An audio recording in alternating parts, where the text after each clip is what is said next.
guys, welcome to my Queen Me Show. I'm Nikki Manguez, your host, and today we have an amazing guest. Her name is Gel Zara. She is a chef, an entrepreneur, a businesswoman, and she is just killing out here in Los Angeles. So, Gel, hop on. Hi. Again, my name is Gel. Happy and excited to be here and Thanks for share coming my on. absolutely. So I chose you to be on my show because the first time that we had met was not too long ago. So a little background on her. I know she's going to say her little story, but our businesses kind of, collided. My mom contacted her father, and her family actually owns a business. And we just talked throughout that day, and I just loved your vibes. I love your mentality. I love your attitude. And I was like, I have to have you on my show. Same here. Feeling is mutual. I know, girl. So thank you so much for hopping on. So tell us about yourself. Where are you from? Where do you live? Where were you born? Just a little intro on you. Well, I was born in the Philippines, so I moved here about like 10, a little bit over 10 years. So I grew up in the Philippines. I had my aunt, my grandma raised me, but my parents were overseas. My dad was here, and then my mom is in Italy, still in Italy right now. Um, I mean, it was tough. It was tough getting adjusted here, but 10 years had passed. Life goes by so fast, and then now I'm like very well adjusted. I took the path of going to school for culinary arts. Went to school in the Philippines, in a French culinary school, also here in LA, Le Cordon Bleu, also a French school. And then, yeah, from there I graduated. I just worked my way up from being a cook 5, cook 4, 3, 2, 1. And then I became a supervisor and then a sous chef. And then that's when I became a manager at 23. And then so I did that for like over 7 years. And then now I'm working for my dad's company. Yes, I love that. So, culinary. So, you went from culinary to working for your family business. So, talk about how your culinary side was like. How did you explore through, like, what kind of journey did you go through? What did you learn from your culinary school? Because your story sort of reminded me like mine, because Mhm. I got my degree in kinesiology, sports medicine, wanted to, become a doctor in sports med, but then I ended up doing my family business. But I still love what I'm doing. But for you, like, tell us about your journey on like the whole culinary side. Culinary side, first of all, excuse me, my parents didn't want me to do it because, being a chef or just in general working in hospitality industry, you don't have any holidays and you work long hours. And I mean, in the beginning, you don't really get paid well. So my dad was like, no, you're going to do nursing. Of course, any Filipino parents wanted you to do medical course. And then I was like, I don't know if I can handle that because I see blood and I'm like, oh my God, I just couldn't handle it. And then I asked my dad, hey, can we just do like a campus tour in this culinary school in Hollywood? Actually, that was in Pasadena. And then so we went and he just saw literally my eyes was just like, I'm so mesmerized. I was so just amazed by, what they do. And then so I persuaded him. And then so I went to culinary school and he was like, don't blame me if you're like, coming to a point that you hate your job because you don't have personal time, family time. I mean, he was right. He was right about those things. But also, when you love something and you're passionate about it, you don't really feel like it's work. I mean, there's a lot of challenges because it's a man dominated job, first of all. It's physically demanding. So I'm 5 foot, I'm a tiny person. Right. Um, we carry very heavy stuff, like literally like 30 pounds. You can imagine me struggling, but like, I train myself to be stronger, and because you just have to do what you have to do. And being a man dominated job, I mean, culinary industry is known for like sexual harassment, because sometimes it's not even like, men intentionally do it. It's just that a kitchen space is very tight. So there are times that, they will bump into you, maybe like, the areas in your body that you don't like people to be close. Right. But it happens. I develop a tough skin for sure.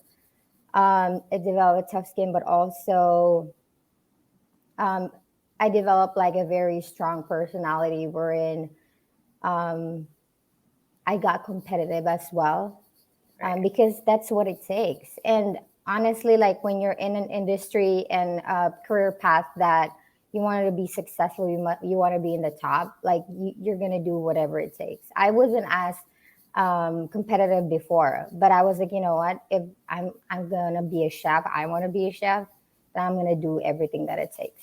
But yeah, there's challenges, but you know what? At the end of the day, you have to be like dedicated and do whatever it takes.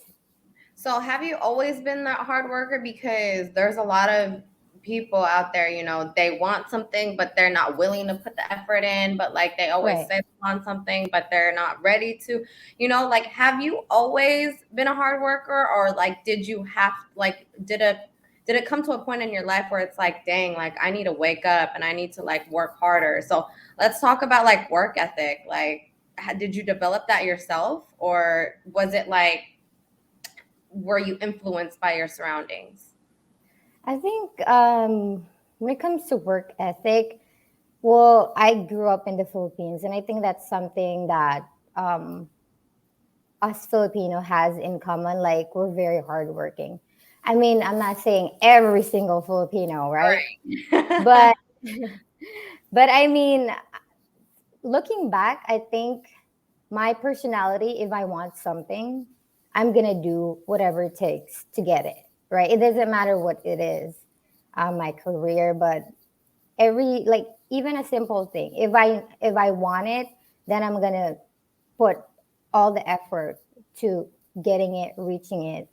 I think also my dad influenced my work ethic, because just seeing him like um, work his way up to where he's at right now, Right. it's a lot of hard work. And I've seen that because when I was in culinary school, when I'm done in school, or like if I don't have school, I would go help him, like whatever he's doing in the mechanic shop, or he runs a FedEx business. It's affiliated with FedEx, so we have trucks. So sometimes they need maintenance, they need to be washed, or all that stuff. He used to do all of those things when the business was small. So I would see him literally. We would be doing that until like 10 p.m. at night, or even past midnight sometimes. And you're looking at this guy that's been working from like waking up at 5 a.m. and still like working until that late. And you just see that, and then you just tell yourself, like, you know, this is the type of hard work that you want to have to get there, because, he eventually becomes very successful. So I think that's very important, like a figure wherein, it's like an inspiration figure that would show you things, because sometimes we thought we're like working really hard, No, but we're really you not. gotta, yeah, you gotta see it from other people too. And people that are very successful, you want to see what do they really do in a daily basis, and how much do they really work, and Right. like the habits that they do. All of that, I think, affects a person's success. Yeah. And you talk about your dad and how he was like your figure. Like I feel like that was like my mom too. Like I feel like it's just different when they come like from the country like the Philippines, where Exactly. they literally like had like nothing. And then they come to America and it's like a whole different environment. There's a big language barrier. So they literally had to like do Mm-hmm. whatever it takes to get to the top, right? So with Very your true. with you saying like your dad, he had to like work from like this time to this time, and but it all, added up. Like he planted that seed and it added up to get where he's at right now, right? So let's talk about like your family business, because FedEx, right? You Hmm. guys are affiliated with them. What do you guys, what do you guys do? What is your position in that? Because when you and I had spoken, I feel like you're in such like a big leadership role, leadership position, right? So I kind of want to pick your brain on that too. Like, how do you keep a team? How do you keep people in your business? But let's talk about your family business first. Like let's what exactly, does your father handle with FedEx and your family? Absolutely. I mean, with our company, so we have our own company, right? We have two now. It's Bonanno Investments and Zara Delivery. So with FedEx, it's a partnership. So it's not like our our companies under them. It's not like that. It's like we are affiliated with them. It's like we're a third vendor, because all those FedEx trucks that you see, or vans that you see, that delivers in houses, those are not owned by FedEx, and those drivers are not hired by FedEx either. So those are owned by contractors like my dad. So a certain contractor have like a certain amount of routes. Let's just say my dad owns the Malibu, the Topanga, Santa Clarita, and then so on and so forth. And then those routes are the areas that you service. So if you, Nikki, lives in Malibu, we will be like, our drivers will be delivering your packages. So that's how it goes. And then FedEx will pay us per productivity, which is like, how many packages we deliver. And then of course they calculate with the rate, like, okay, how much do you spend on gas? How much do you spend on payroll, maintenance, and all that stuff? So that's how our company um, do business with FedEx. So you guys have two. You have the investment one, the what's it called again? Bonano, Banana Bonano Investments, and then the Investment Zara Delivery. Delivery. Okay, and then what was I going to say? So your position, and like how many employees do you guys have right now? So my position right now, my title with the company's, I'm the vice president. So basically, my dad is the CEO, the owner, and CEO of the company, and then I'm his right hand. So basically, if he's not there, I answer with not just the drivers, but also like with the FedEx side, business meetings and all that stuff. So I also manage as the driver day to day. I'm there in the morning for whatever they need, making sure that everybody shows up. And then we have like my aunt, which is like does all the payroll, and I mean not the payroll, like paperwork, and also takes care of like the disputes. If there's like a customer complaint, who also takes care of that. And then my uncle is the one that do the maintenance and stuff for the trucks. So when they're not around, my aunt, my uncle, and then my dad, I basically cover for everyone. So if I needed to take the truck to the mechanic, change the tire, I do that too, and all that stuff. I mean, I'm very well rounded. I don't mind getting my hands dirty. If he's doing an oil change and I don't have anything to do, I'll help him.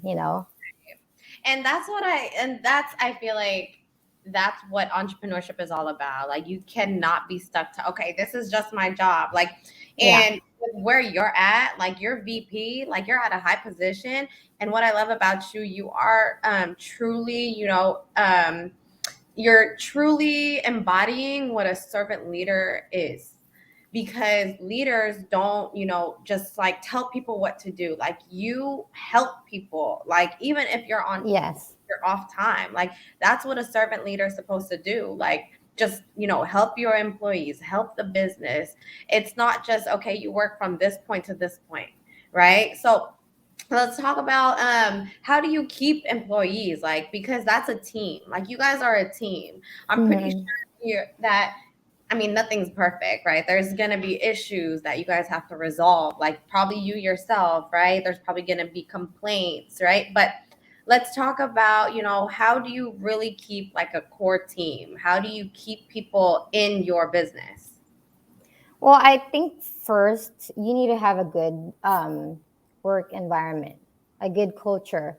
So that will come from like the leaders, like myself, my dad. You need to be able to, of course, like new hires, they come in. Whatever the culture is currently is what they're going to adapt to. If they join a team and then, they feel like it's okay to do certain things, then oh, I could get away with things and it's fine, you know. But Right. if you set a standard and then that's what they're gonna get into, everybody's just gonna follow that. It has to be uniform across the board. I mean, we manage a team of I know you asked how big is the team. We do it depends on like how busy the season is. For peak season we do like 60, and it goes up. It depends if we need to open up more routes because there's more packages, because the volume will like double or like triple when it's really busy. So we adjust according to that. But I think how to keep how to keep employees, how to keep a great team.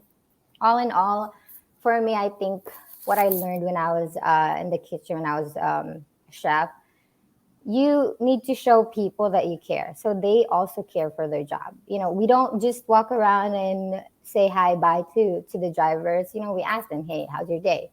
How's your wife? We ask about their families. It's not just They're not just tools that you use. I mean, of course they do the job for you, they make the money for the company, but like you want to be able to make them feel that they are valuable. Not just valuable because they make money for the company, but because you also appreciate their hard work, you know? Right. Because who would want to like stay in a job that they feel like they don't feel valued? You know what I mean? Their hard work are not being appreciated. I feel like we do a great job with that. We do company outings. Before we would do like, yeah, we would do like fishing, like deep sea fishing. My dad would rent like a big boat. I mean, it does cost money, and we could just like keep that money in our pockets. But you know what? It creates a good relationship across the board. They Right. see that we do those things because we appreciate them. We get them ready for peak season, which is our busiest, around Christmas. So they have a little fun before, like, the really hard times at work that you really put in some long hours and stuff. And we do like annual Christmas party. We give away like appliances and stuff, and they bring their wife, their kids, their family. And, we get to meet them. It's not just, oh, your wife, and you just like make a shallow conversation. No, you want to show them that you really care. And we have this environment wherein like we're all family. We eat, we see them, we share our food. I feel like everyone eats Filipino food now in our team. Not everyone is Filipino, but I feel like everybody is eating Filipino food at some You can't go point. wrong with Filipino food. Right? But I think that's how you keep people. You make them feel that they are valuable asset of the company, but they are appreciated, so they work harder for you. Vice versa. I love that. Like you have to take care of your people. People don't care. Don't I totally forgot this quote, but it was literally about like you just have to show the people that you care. And that's what I like about like you guys and your company, and that's why you guys have so many employees, and that's why they stay because of the Exactly. culture, right? Now, let's talk about like, I mean, running a business is a risk, right? I don't It is. know if you want to disclose this or anything, but even like on the monetary side, right? Now, how many routes do you guys have? And obviously, I know you guys have to invest in every route. So, how much typically is an investment in like each route? So each route, it depends on the area, how big it is. So just say Okay. the Malibu is big because houses are like not really close to each other. They have big real estate, right? Mhm. So it differs from like, it could go up to 100K one route. Wow. And how long is ROI, return of investment? Like how long 2 to 3 until years. two I to three? mean, it depends how you run the business. If you run efficiently, or productively, it depends on, okay, are you running the business um, effectively in a way that you put like 5 drivers there when it only needs 3 drivers? You know what I mean? Those things, because there's a lot of things in place. The drivers, which is the payroll, and then you need to have reliable vehicle, which is the trucks, right?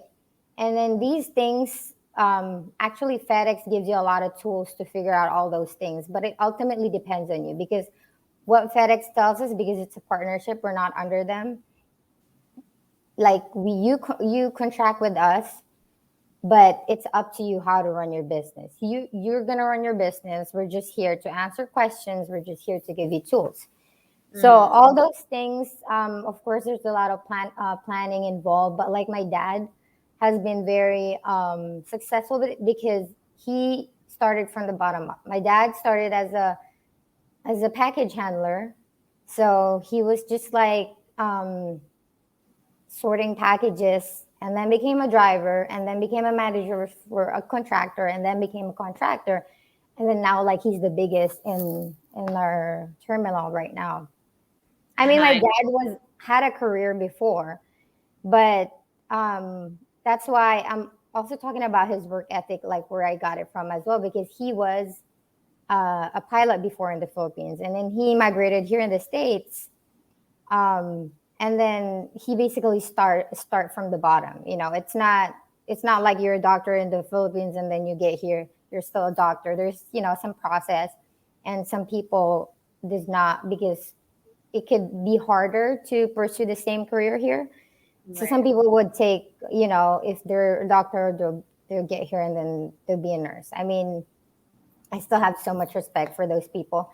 But so my dad was a pilot. He moved here, started with like 3 jobs. Seriously, he had 3 jobs. Anyway, so FedEx is the one that where he really excelled and grew in the company, because he was from Kentucky and then moved here in LA, and then that's where he worked his way up. But that's where he got his experiences and just learned how to um, manage the business.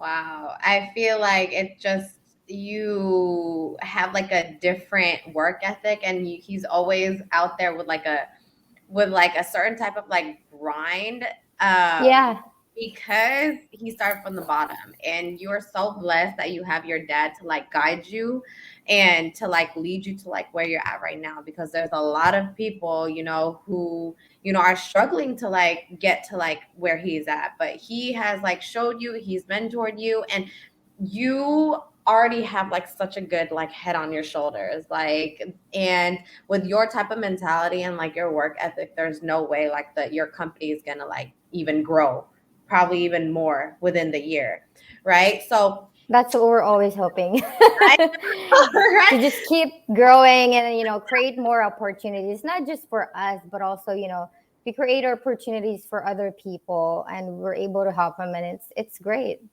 right. I love that. And for anybody like who's hopping on, like listening to like this podcast right now, we're talking with Gel Zara, and her family own this amazing business, with a partnership with FedEx. And she used to, and she still is an amazing.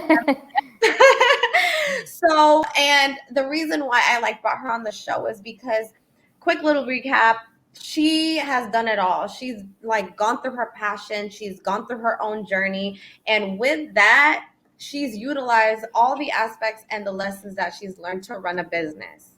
And that's what I love about her, because if you know me, I'm very, business minded. I love picking other women's brains, other business owners' brains on like how to grow their own business. And the number one thing that I've gotten so far from you, Jel, is culture. And that is Right. the number one thing in how you grow a business, culture and taking care of your people. And that's in whatever you do. Like for me, I have the rainbow business. I want to make sure I take care of my people. I also have a basketball team, right? I want to make sure my girls are out there playing the best that they can be, right? So Exactly. it's also bringing the best out of other people too, because if you have a driver out there and you don't believe in them, right, then Hmm. how on earth will they believe in themselves? Like, well, obviously they'd have to believe in themselves, but you just have to bring the best out of them, right? So you also said, let's talk about money again. You also said 100, so like basically six figures for a Hmm. return of investment for one route. How many routes do you guys have? Ooh, we're in actually negotiation right now because we are in the works to like accumulating more. Mm-hmm. But right now, I would just I don't want to just disclose. You don't My have dad to. will be watching this, and he will be You like, don't "Oh." have to. Let's just say they have a lot. Yeah, would be more than 10. Yeah, I would Yeah. just say that. But it's big, and it requires a lot of drivers. Of course, it's not just one route, one driver. But that's how the business is growing. A lot more people to manage. But I mean, it's all great. I mean, like what you said, I just want to touch base with what you just said, like bringing the best out of a person. Like, I think that's very important because when I was a chef, these people have different personalities, right? And cooks and chefs, we're very passionate people, and then we put our heart out there. So our hearts out there. So they're more sensitive. You know what I mean? When you put your heart out there, you're a little bit more sensitive. So they care a lot about what they do, and with that, it comes, the sensitivity, like what I said. So they have different personalities. I manage over like around 30 people. So imagine that, different personalities, right? So Manage. What do you mean by manage? Like just make so sure they're there on time, like with their payroll and all that. so I was a chef at this property, Hotel Bel Air, and it's a Wolfgang Puck restaurant, one of his fine dining restaurants. So managing the cooks, meaning making sure that I'm training them properly. I'm showing them all the recipes, how to do this, how to do that, planning the day, planning the week, what's gonna be on the menu. Are they executing well? Are they tasting their food?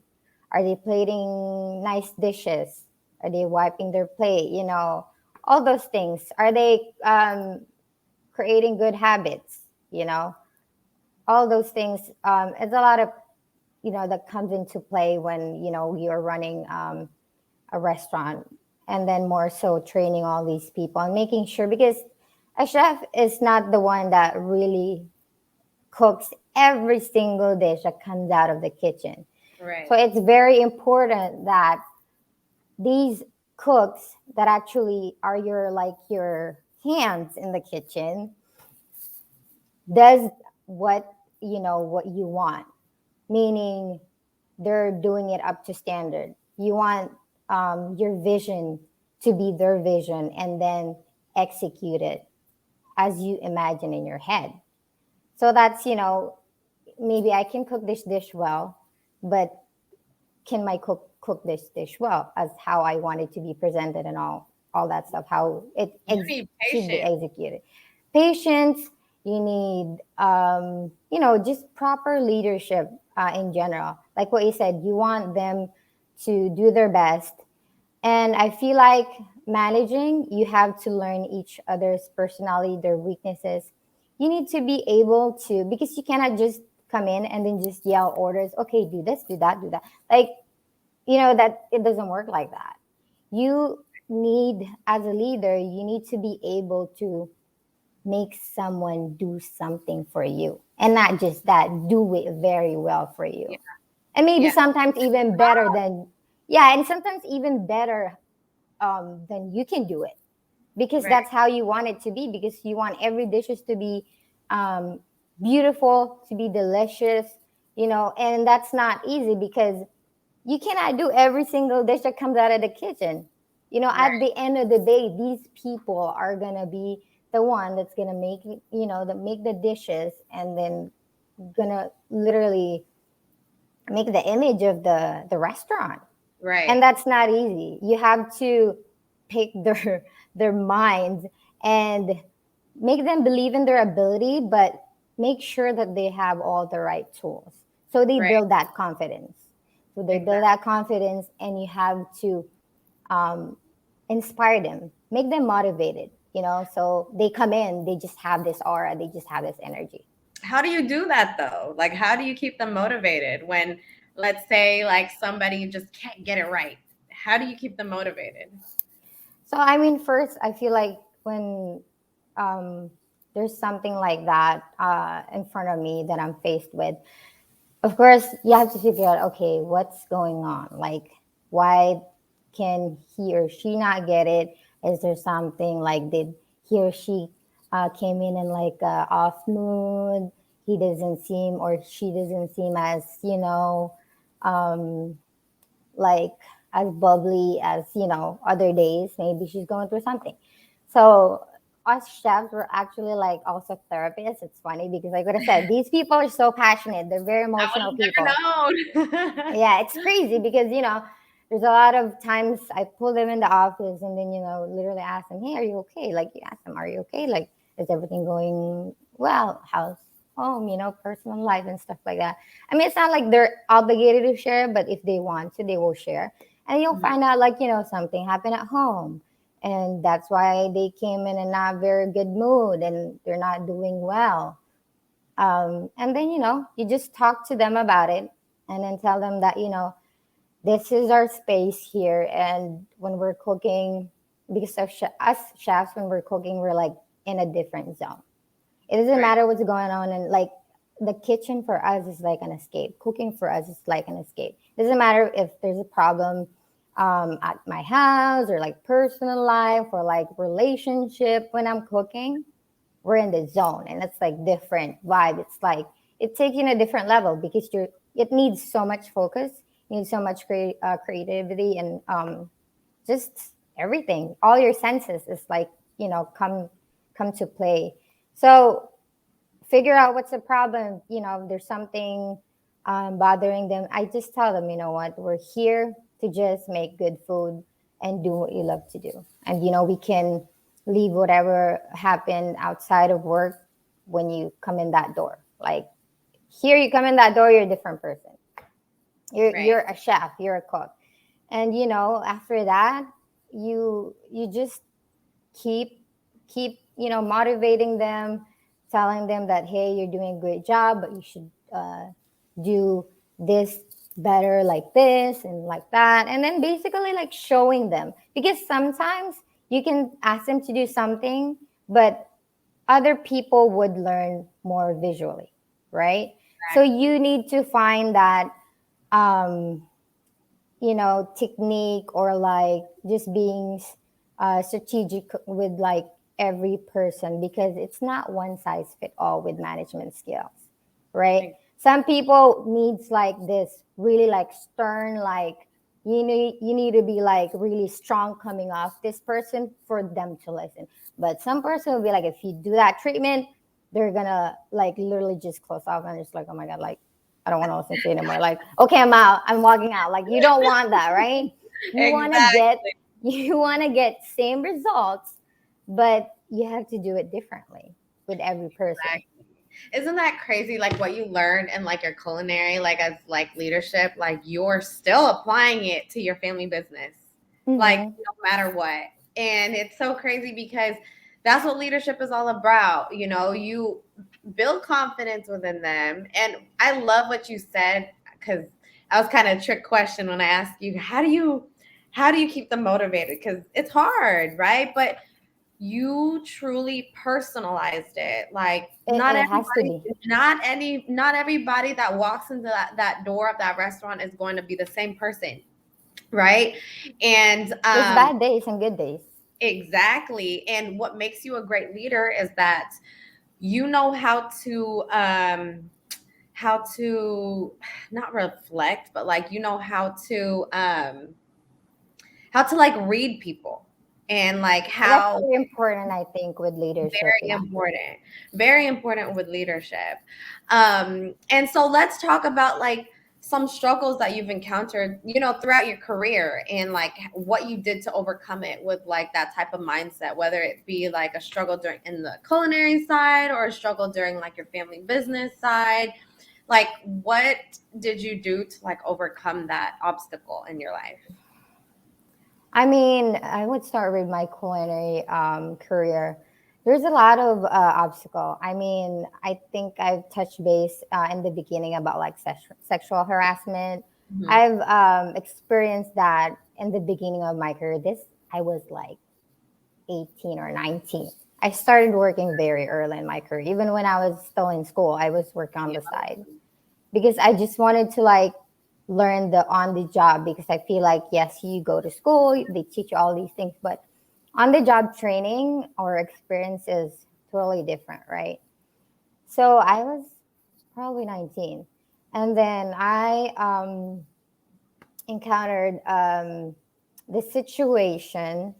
I'm not going to disclose the name of the company or anything, but I was working at this property, and then there was a guy um, that just was telling me like it's not very sexual, but like he well eventually led to that. But in the beginning was just wanted to like chat with me and just kind of like wanted to go out with me and stuff like that. But when I started in my career, I mean throughout my career actually, I was very focused. Like Mhm. I'm just here to do my job, and I'm just here to like do it well, excel, and then that's it. Like I'm not entertaining anything. Like for I think 7 years of my career, I only had one boyfriend.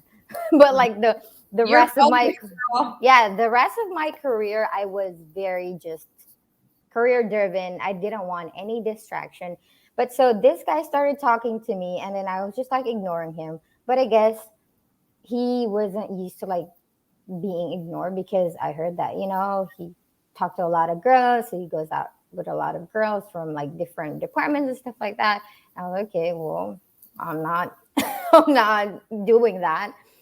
But and then it became, more sexual. And then instead of me confronting the guy or like um, you know, making it like something big between the two of us, I went up to my manager and I straight up just told her that, it's making me uncomfortable. And, I do not want to work in an environment where I feel uncomfortable and that this is tolerated. Because ultimately, sometimes like us women are not very comfortable to speak up Right. because you don't want to like people to think that you're weak, you cannot handle it, or like, Right. oh my god, you're so sensitive.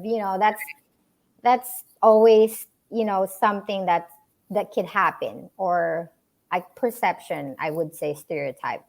But I mean, it's getting better these days, I would say, because more and more women are just speaking up. Like this platform is all about women empowerment, which is amazing. Yeah. um yeah, it's great. But like what I said, some people, or like especially when you're so young, you're No. not you're not comfortable to just like bring up those topics because you don't want to like be judged or like get Exactly. somebody in trouble. But I feel like, we have a voice and we should use it. And then when something is not right, you know what, something's not right, you have to do something. You And have to speak up. yeah, you had to speak up. And like what we said, culinary industry, being a chef in general, it's man dominated, right? A lot of great chefs, they're not just men, but a lot of the ones that are in higher position are mostly men. Why? Because um, there's this stereotype around like you're a woman, and especially if you're like tiny like myself, and I'm skinny. I'm very tiny. um, Tiny. It's my height, you right. guys. Exactly. I mean, they look at you, and then they just look at you and they're like, okay, can this little lady handle 30 something employees, but like different personality, mostly men's, bigger than me, older than me, How sometimes did you they're do like, it? it's tough. There's a lot of times where I cried in the walk-in, like the big fridge that you literally, it's like a Wow. room. It's like a Right. room, but it's like a big fridge. I go in there. It's freezing, but I go in there and sometimes I cry. And but I go out and pretend that nothing is wrong Yeah. with me, because Yeah. you have to be strong. You have to, You have to of be course, tough. you have to be tough. But there are times that, of course, we're not robots. We're Right. not like, we're humans. We feel, sometimes there are bad days that could, get the best of us. But honestly, just wipe your tears and then go out there and then do it again and do it better. It's tough because, like what I said, for men, sometimes they look at you a certain way. When I became a manager, I was 23. I was Wow. As 23. long as a manager. Yes, and I was managing people that's been working in that place before I was even born. That's been working on that company for Wow. like 25 years. And these people are like obviously older than me, a lot Right. older than me. Been working in this industry, cooking before I was even born. And what do you think these people are gonna think of me? Are they Right. gonna like immediately just take orders from me? There, of course, there's things, or they'll have thoughts where like, why would I listen to him? I mean, to her, like, I've been doing this even before she was born. You know what I mean? Right. I've been working in this place. I've been doing the same thing even before she was born, and that's hard because like being a minority, being a woman, yeah, young especially, and my size again, it's not easy because it's not like, oh, you come in there and they announce your role. Okay, you're the new sous chef manager. You run the dinner shift. You run banquets. All these things. You cannot just like give orders and expect them, because they would literally not do it, and they would be just like they didn't hear anything. So how would you like handle that? Like I know, like, cause that's tough, It girl. is Like, very tough. 'cause- and you're young. I'm pretty sure you're not as mature as you are right now to handle all those emotions, to handle all those, all those workers older than Hmm. you. Like, There's how did you do some it? there's some growing pains for sure. So in the beginning, because they say like, if you think you're ready for to be like a chef, like a manager. I mean, this is how it is in like the chef industry culture, right? If they tell you, if you think you're ready, you're probably not ready, because like you think you know everything. You think Right, like, right, but my chef would always tell me, "Ja, if you think you're not ready, it's because you have this mentality where like you want to learn more and more and more and more, and you just want to keep absorbing like a sponge." And you have that mentality. That's what we want. We don't want anybody that know it all type of person that, what, I'm good enough. I'm ready for this type of thing. Of course, being ready also, it doesn't apply to everything like that. You think you're ready, then of course that comes in you and you feel that, right? correct. But for us, chefs, we want, someone that is like a sponge, that just want to keep learning, because the moment you tell yourself I know everything, that's it, right? So when Right. I was appointed to be the manager and like the sous chef, when I got promoted, I was like kind of like doubting myself. I was like, okay, am I ready for this? Because like what I said, all the bases that we just mentioned, I'm like, am I ready for this? But my leader, that's why again and again, I that figure is very important. Mentor figure, inspiration, like my dad, like my mentors in the culinary industry. It's very important to have it, because that's the path that you wanted to take, you wanted to, follow, right? So Right. he was like, Gel, no, you're ready. He's like, you can do this. It was like, I know it's going to be intimidating, very intimidating, because, those workers that's older than me, it's been doing this before I was born, all that stuff. But what I basically did is um, first create good relationship with them, right? Because you want to be like, you want to be cool with those people, but you don't want to be too cool and like they just like, push you around, right? Right. And then you want to like learn their personalities, like what I said. Again, you need to learn their personality, so you tailor made your management style. So that's how I try to learn as much as possible, like what management style is fit for me and for my employees. And then so it's not like in the beginning I just give orders. No, I learn every personality, and then I work in the trenches with them. Basically, like when they're like getting slammed, they have like 10 tickets, like literally 15 plates at a time that they needed to do. I'm there doing the same thing. I don't care if I'm the chef, I'm beating eggs for them.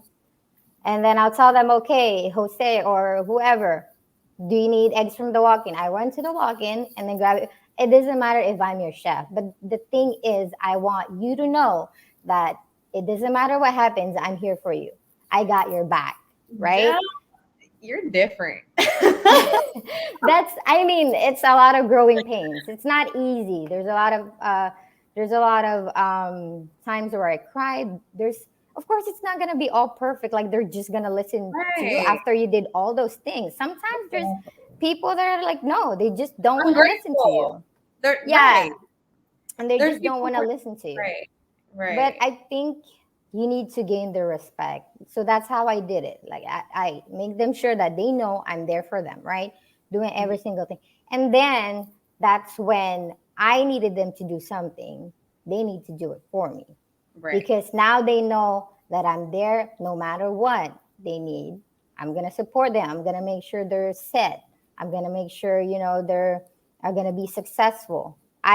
You need to basically set them for success, meaning they have everything they need, tools, equipments, so they're ready for their battle, right? And then when I'm the one that needs something from them, they do it for you, right? That's just how it works as Yeah. humans. You realize, okay, this guy is here helping me whenever I need him. And then vice versa, he needs me, I help him, right? So that's Yeah. just how it is. So And that's how you gain the respect. right. And that's how I feel like that's what it truly is defined to be like a servant leader. Like, and I'm going to always say that because a lot of people, they think leadership is just, all right, I'm going to tell you to do this. I'm going to tell you to do that. Yeah, But even though you earned that position, right, you literally started like even from the bottom too. you And you have to. other That's the people, only way. that's the only way you have to. And the thing is that like when people get to that position, right, their ego gets big and they get Yeah. like arrogant, like their pride gets in the way. Oh, just And because I have this yeah. position doesn't mean like I can't, doesn't mean that like I have to go out there with you. But No, it doesn't work that way it because you don't. works that Yeah, way. you don't want people to respect you just because they have to. You don't Right? want, yeah, you don't want people to do something that you ask them to do just because, oh, they don't have a choice. No, you want them Exactly. to do that, or you want them to respect you because they respect you, period. And they're And going to do that job 10 times better. exactly, and that's what you apply in, it to your family business too, correct?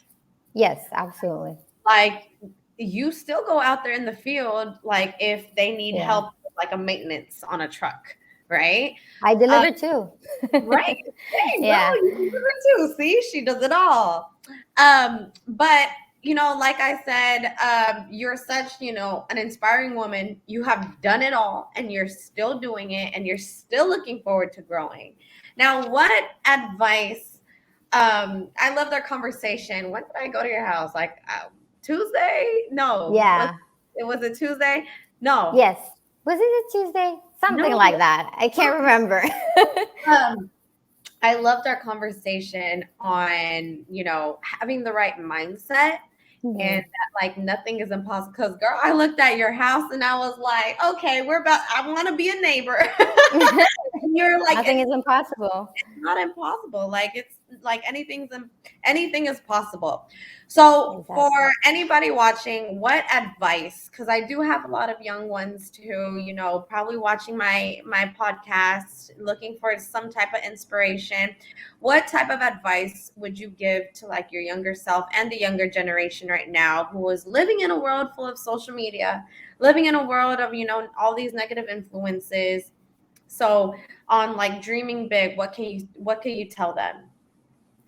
I mean, for my younger self first, like, what can I advise my younger self? Like, I'll tell my younger self it's gonna get better, because I mean, my journey wasn't that easy, but Right. of course there are times when you feel like, oh my god, this is too hard. Can I do this? Like, am I gonna be successful? There's always that self doubt. There's always that you think you're not good enough, right? Because we are the hardest to ourselves, right? Your parents would be hard to you too, of course, because they always want to make you the best as you can, the most successful, right? Which is true. Right. And also your mentor, the same thing. But we are, I think, is the hardest to ourselves. But I feel like there are times like that, but you always need to tell yourself that, you know what, okay, if you feel like you're not good enough, then work to be better. You And know, don't get discouraged. exactly. Don't get discouraged. um just I feel like it's good to look ahead of things, like, okay, I want to be a chef, right? But I feel like you need to focus on like the steps that you need to take to get there, right?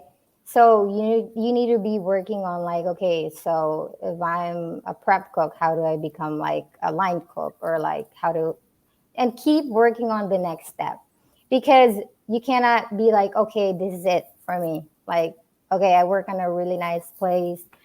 I think I cook pretty good, or like I think I do fine, but like, don't stop. Um, just don't stop dreaming. Don't stop going after things. I feel like what my dad told me when I was a kid really stuck into me, because we were in a car. It was me, my brother, and then my dad. Like when we just first got here in the States, and then my dad was like, "Okay, so what's your dream car?"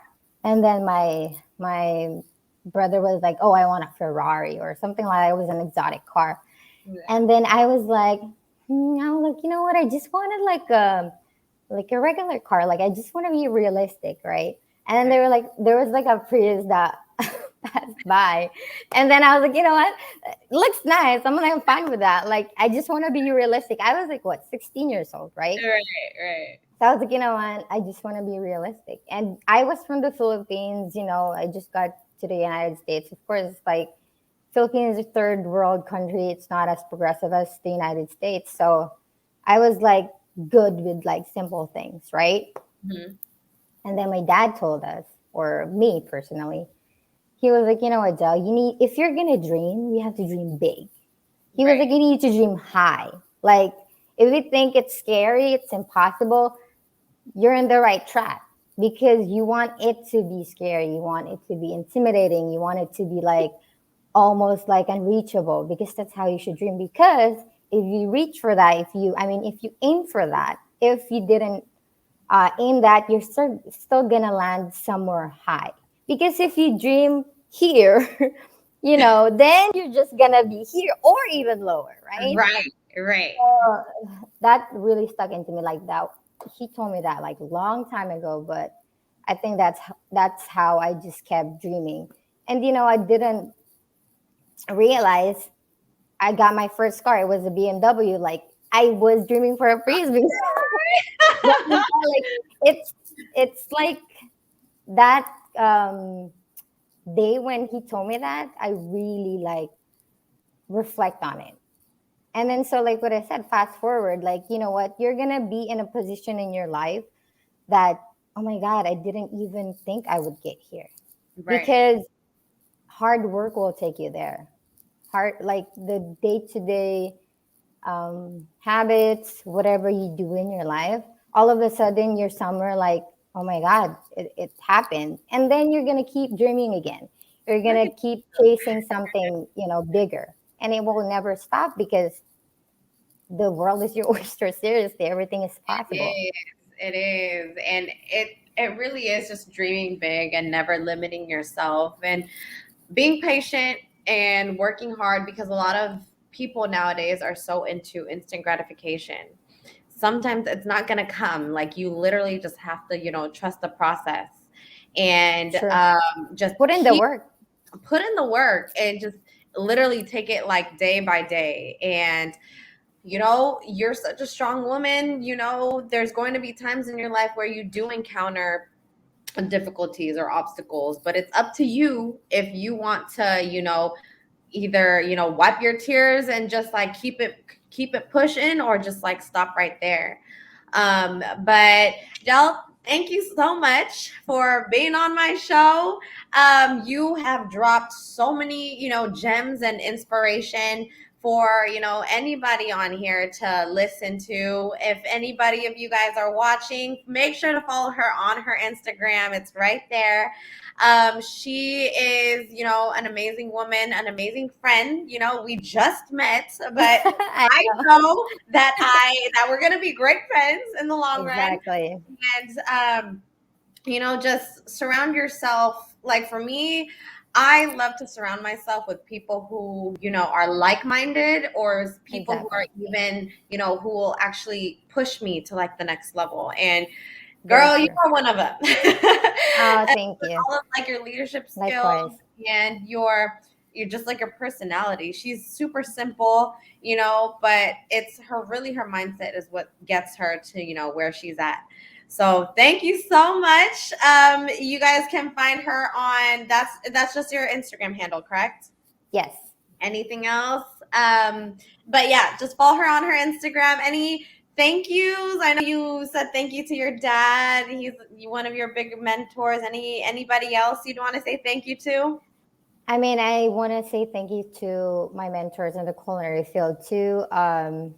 Hugo Bolaños, Jeremy Sung, like Brandon Dearden, Connor McVeigh. Like those people are the ones that really believed in me when I feel like I'm not even good enough, because you need those people. Like what you said, you want to surround yourself with people that's going to push you, that are good influence for you, and invest your time wisely.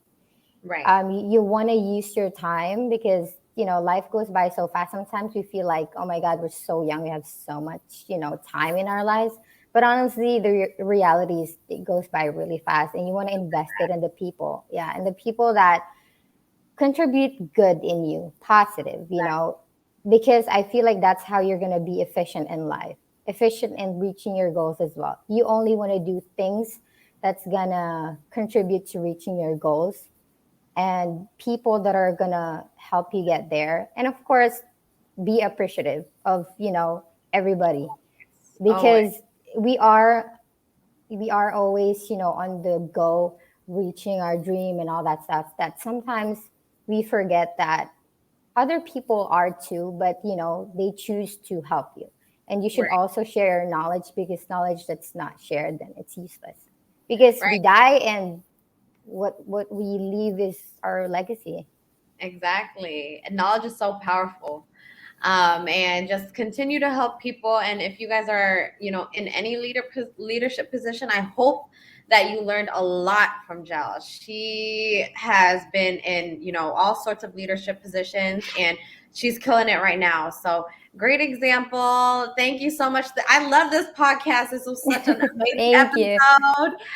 But thank you, Gel, for hopping on. And I'll see you guys on my next episode. Thank Bye. you. Bye. Bye.